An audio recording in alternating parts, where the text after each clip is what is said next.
Hello, welcome back. My name is Kiran and I have decided to read all 13 books on the BOOKER Longlist. I will be giving individual reviews and then you can decide whether or not you want to give these books a go.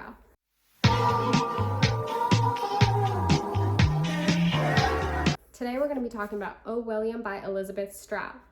Technically, this is the third in a trilogy. However, the books stand alone, and you can read it without having read the other two, which is what I did.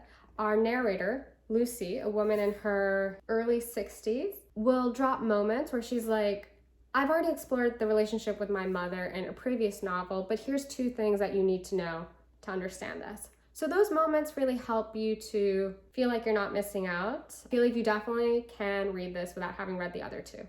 What this novel focuses on is her relationship with her first husband after the death of her second husband. Now, her and her first husband, a man named William, have been separated for quite a bit, and they always somehow find each other again. They are friends. They're not always, they don't talk every single day, but they are a support system. Lucy knows William very well. She knows his flaws, she knows his strengths, she knows him. However, this novel really asks us, how well can you truly know someone? As William discovers a family secret and decides to enlist Lucy to help him get to the bottom of it. The novel will touch upon Lucy's own relationship with William, with William's family, her own family, as she came from a rather poor background, and then also her relationship with her children and aging. It's actually very good. I liked it a lot, and I had very low expectations.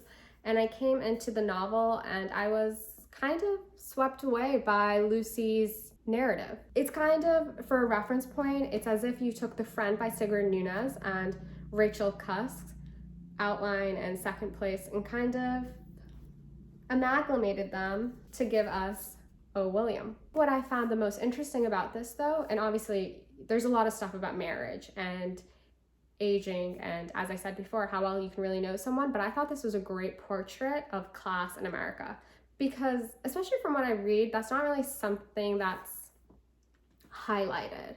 However, Lucy is a woman who, I think she's from Iowa, and lots of poverty. Her father was a World War II veteran who suffered heavily from PTSD, and they lived a very isolated life. She barely escaped her childhood, and she still suffers with PTSD from it. Now, her husband, William, is from Newton, Massachusetts. Now, I don't know if you guys know Newton. You probably don't if you haven't been to Mass, but that's a nice town. A very, very nice town. Lucy will speak about how when her mother-in-law would introduce her to people, she would say, "This is Lucy. She comes from nothing." The passive-aggressive, very subtle things that the mother-in-law has done, which kind of, it takes Lucy some time to realize that some of the things her mother-in-law did or said were like kind of fucked. Now, mind you, she had a really great relationship with her mother-in-law. They loved each other. And Lucy will recount other instances that are very similar. And on one hand, you could almost say that Lucy's always aware of her rough upbringing, but it's not just that. She's also very conscious of her class roots and where she came from.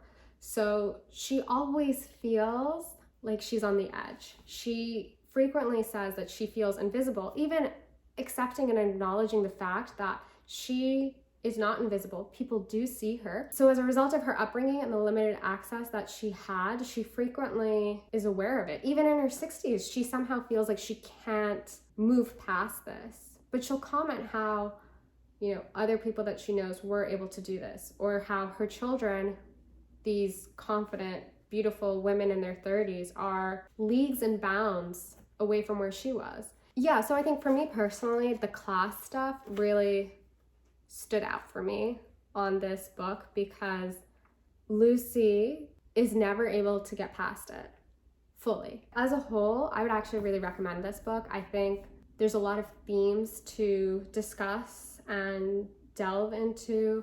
It made me kind of emotional. I liked it a lot, and if you read it, let me know your thoughts in the comments. If you disliked it, I would also love to hear your thoughts. Okay, I will see you all with the next one. Bye.